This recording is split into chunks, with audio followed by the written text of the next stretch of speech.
Jelang perayaan Imlek, saudara, kawasan pecinan Glodok Pancoran diserbu warga Tionghoa yang ingin membeli ornamen Imlek, kertas angpau, dan manisan.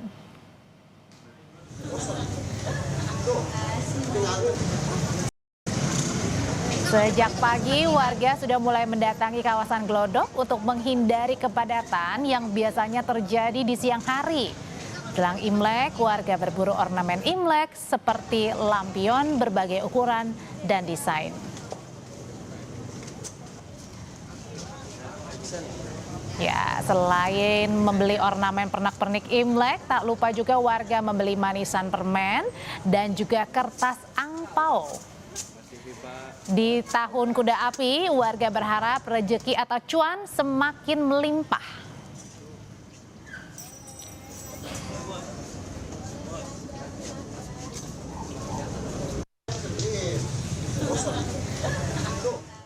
Dekor ini, pohon mehua, pohon sakura, sama kue keranjang.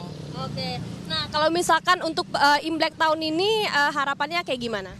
Harapannya ya seperti kuda, tahun kuda kan, sekali lompat kita capai tujuan. Oke, nah untuk untuk harapan tahun ini cuannya gimana nih kalau misalkan dari filosofi tahun kuda itu gimana? Oh, cuannya tentunya makin gede dong, rezeki berlimpah. Filosofi tahun kuda itu sendiri Filosofi tahun kuda ada yang bisa jawab? Makin lancar, makin cepat, makin sukses.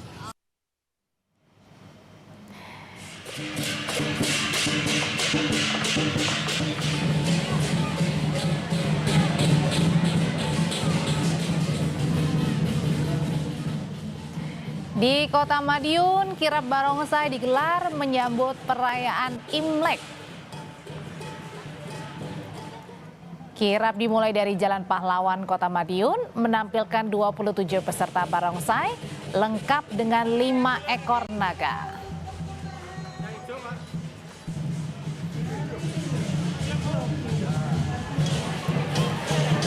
Iya, kirap barongsai, saudara, tentu menarik antusiasme warga yang datang melihat kirap barongsai.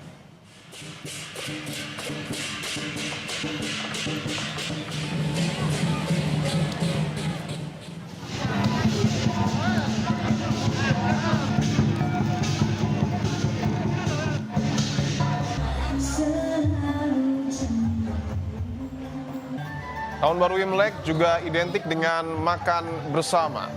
Di kota Semarang, saudara, merayakan tahun baru Imlek, warga Tionghoa menggelar tuk panjang atau makan bersama di kawasan pecinan.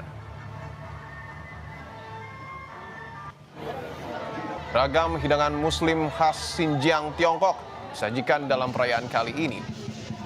Bahkan sejumlah menu dimasak langsung oleh koki yang didatangkan dari Xinjiang.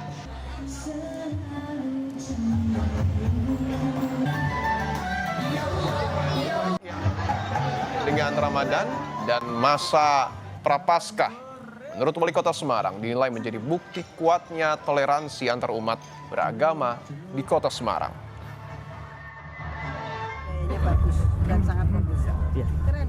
Bu, ini kan bertepatan ada Ramadan, ada Imlek, ada Paskah, ya inilah Semarang. Kita dapat momentumnya.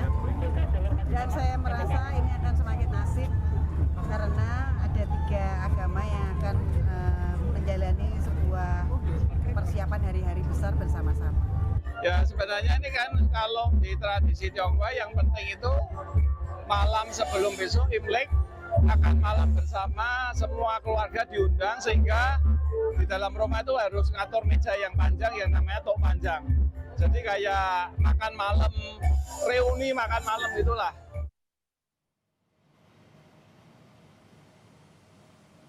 Sementara itu, Taman Mini Indonesia Indah menggelar festival pecinan. Salah satunya adalah workshop lampion dan aktivitas melukis lampion sendiri. Workshop melukis lampion gratis dan terbuka untuk umum dari tanggal 14 hingga 17 Februari 2026 di Balai Bundar Museum Indonesia TMII. Pengunjung dapat mengikuti workshop ini mulai pukul 10 hingga pukul 12 siang. Taman Mini akan menyediakan lampion berwarna merah, cat, dan kuas untuk melukis dan menuliskan harapan serta doa. Apa nih ya? Kayaknya LED ya, tapi masih belum nyala. Kayaknya nyalanya kalau malam hari, tapi saya akan tunjukkan yang lebih menarik kalau dilihat siang hari. Di belakang saya akan ditunjukkan oleh judul kamera Kompas TV, ada Harmony Lantern Walk.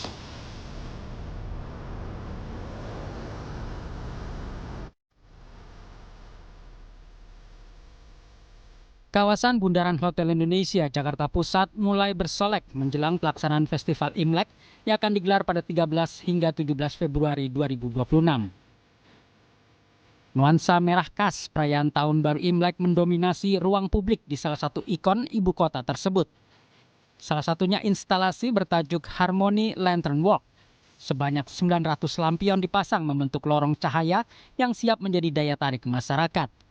Panjang instalasi mencapai 25 meter dengan tinggi sekitar 5 meter. Sebelumnya, Gubernur DKI Jakarta Pramono Anung bersama Wakil Gubernur Rano Karno meresmikan kawasan Sudirman Central Business District (SCBD) menjadi pasar Imlek. Selain menghadirkan ragam kuliner dan produk UMKM, kegiatan ini juga menampilkan pertunjukan budaya hasil perpaduan tradisi Betawi dan Tionghoa. Jauh persiapan dekorasi perayaan Tahun Baru Imlek 2026 ini. Nah, pemerintah Provinsi DKI Jakarta menyelenggarakan lomba dekorasi. Jadi kita melibatkan seluruh sebagian pengelola gedung yang ingin ikut lomba dekorasi Imlek. Kita akan sangat senang sekali. Nah, seperti hari ini kita di sekitar SCBD ini membuat Jakarta menjadi melting pot dari harmoni dalam keberagaman. Lomba ini bertujuan meningkatkan beautifikasi dan estetika pedestrian, memperkuat toleransi melalui akulturasi budaya Tionghoa dan Betawi yang nggak bisa dipisahkan.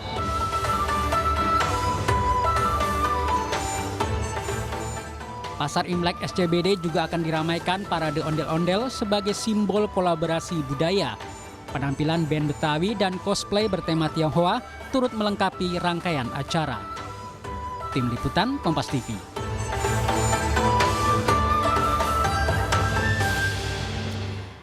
Lalu bagaimana kemeriahan jelang Imlek di sejumlah wilayah? Kami ajak Anda jalan-jalan ke Taman Mini Indonesia Indah. Sudah ada jurnalis Kompas TV Benediktus Aditya dan juga juru kamera Septa Yoga Janaloka. Kemudian di Semarang, Jawa Tengah ada jurnalis Kompas TV Gesi Lutfia dan juru kamera Senot Puji untuk melihat situasi paling baru di Kelenteng Linghokpyo jelang perayaan Imlek. Tapi saya mau ke TMII dulu. Nampaknya ini sudah bersiap ya, barongsainya di belakang sudah mulai atraksinya, Bene?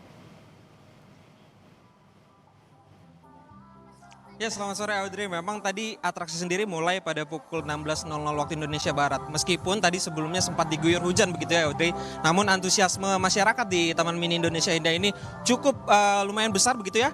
Akan ditunjukkan oleh juru kamera saya, Septa Yoga Janaloka, bagaimana atraksi barongsai yang tadi dimulai pada pukul 4 sore begitu ya. Nah, kalau biasanya Audrey memang barongsai sendiri diiringi oleh musik-musik alat drum. Nah, kalau bisa Anda dengarkan, tadi memang juga ini kenapa namanya barongsai tonggak, karena memang barongsainya sendiri menari di atas tiang-tiang yang sudah dipersiapkan begitu ya. Dan juga tadi kami juga melihat ini dan rencanakan selama 3 hari ke depan. Dari tanggal 14 hari ini sampai nantinya pada tanggal 17 Februari mendatang. Nah, kalau bisa Anda lihat Audrey, barongsainya sendiri ini membawa tulisan Gongsi Faca ya begitu ya. Dimana Gongsi Faca sendiri ini identik jelang Imlek biasanya kita merayakan atau mengucapkan Gongsi Faca ya begitu Audrey. Kalau bisa Anda lihat juga suasana antusiasme masyarakat di sekitaran Plaza Kori Agung sendiri ini cukup padat. Banyak keluarga-keluarga yang membawa anak-anak begitu ya untuk menyaksikan pertunjukan barongsai di sini. Dan juga tadi sebenarnya sebelum barongsai itu ada pertunjukan Liong Dance. Kalau Liong Dance itu sendiri tadi memang pertunjukannya adalah naga begitu ya, tarian naga kemudian dilanjutkan oleh tari-tarian barongsai. Nah, mungkin saya mau mewawancarai satu orang begitu ya, Audrey dan juga saudara, salah satu pengunjung yang berada di sini. Mungkin, halo Ibu, sedikit boleh wawancara ya, Kompas TV live. Bu, dengan Ibu siapa namanya? Bunita. Kesini tadi sama siapa aja? Sama anak sama suami. Dari mana ini Ibu? Dari Serang. Dari Serang. Jauh-jauh ke sini, kenapa memutuskan TMII dan menonton barongsai? Karena kita udah tahu mau ada barongsai di Taman Mini, jadi Terus tadi udah sempat nonton kan beberapa menit barongsainya. Gimana menurut Ibu? Seru banget. Luar biasa. Tadi untuk harga tiket masuknya sendiri berapa sih Bu kalau masuk ke sini? Tadi berapa tiketnya? 140 bertiga. Tiga ya? Tiga, itu udah bisa muter-muter ya? Iya. Tadi sebelum nonton barongsai sempat muter-muter nggak di Taman Mini? Tadi naik gondola. Udah dari jam berapa nih Bu di sini? Aku tadi baru jam 3 ke sini. Jam 3 sore. Terakhir Bu, mungkin salam-salam gitu buat saudara yang ada di rumah atau gimana? Selamat hari Imlek. Ya, Gong Si Pacoy. Terima kasih, silakan menonton kembali. Oke, Audrey dan juga saudara, itu kemeriahan saya di Taman Mini Indonesia Indah. Kembali kepada Anda di studio. Iya, terima kasih laporannya Benediktus. Meriah sekali di TMII, perayaan Imleknya ini ditandai dengan atraksi barongsai. Nah, sekarang kita ke Semarang, Jawa Tengah untuk melihat bagaimana situasi paling baru di Kelenteng Ling Hokpyo. Ada jurnalis Kompas TV Gesi Lutfia dan juga juru kamera Senot Puji di sana. Gesi, kegiatan apa yang saat ini sedang dilakukan di Kelenteng nih? Ya, Audrey dan juga saudara, untuk saat ini kegiatan di Kelenteng dari pagi hingga sore hari ini memang terfokus untuk pembersihan. Khususnya memang karena Kelenteng ini berada di tengah pasar pecinan begitu ya. Jadi sering kali Kelenteng ini digunakan sebagai pusat peribadahan, apalagi menjelang tahun baru besok. Nah, untuk hari ini memang dari pagi Kelenteng ini ditutup begitu untuk peribadatan karena memang difokuskan untuk membersihkan patung Dewa Dewi dan juga untuk mempersiapkan altar untuk nantinya digunakan untuk sembahyang menjelang tahun baru. Namun sore hari ini nampaknya memang para pembersih yang dari pagi sudah ada di sini sudah mulai pulang dan lampion-lampion yang ada di belakang saya ini sudah mulai dinyalakan, kemudian juga dupa ini kembali dinyalakan. Memang dari siang tadi dupa-dupa dan juga lampion-lampion ini memang terlihat sepi begitu ya, tidak menyala dan tidak ada masyarakat yang sembahyang. Namun sore hari ini memang dupa sudah mulai dinyalakan kembali dan kabarnya memang besok ini sudah dibuka kembali untuk peribadatan di Kelenteng ini. Nah, selain itu di sini juga cukup ramai, Audrey, meskipun saat ini tengah turun hujan begitu, di seberang Kelenteng ini agak belakang sana ini memang ada panggung hiburan menjelang tahun baru Imlek, di mana panggung hiburan ini diisi pentas seni anak-anak dari beberapa sekolah dan juga klub begitu ya, yang mengisi seperti balet, kemudian ada nyanyian-nyanyian khas Tionghoa dan juga permainan alat musik tadinya yang dimulai sekitar pukul 3. Nah, kalau kita beralih ke sana sebenarnya masih ramai, Audrey. Namun di sekitar saya ini karena hujan, para wisatawan ini memilih untuk berteduh. Selain itu, selain pertunjukan seni dan juga peribadatan, saat ini ada banyak sekali makanan-makanan khas Semarang dan juga Tionghoa tentunya untuk menyambut tahun baru Imlek, Audrey. Sinien Kuaile, Kongsi Facai, Wanster Ruye, Sheshe Tacha, Gesi Lutfia dan juga Benediktus Aditya melaporkan. Saudara, usai jeda akan ada informasi terkait dengan polisi yang mencari pelaku pencurian koleksi batik tulis mewah karya Rahmat Aminadi senilai 1,3 miliar rupiah saat ajang pameran kerajinan di Jakarta.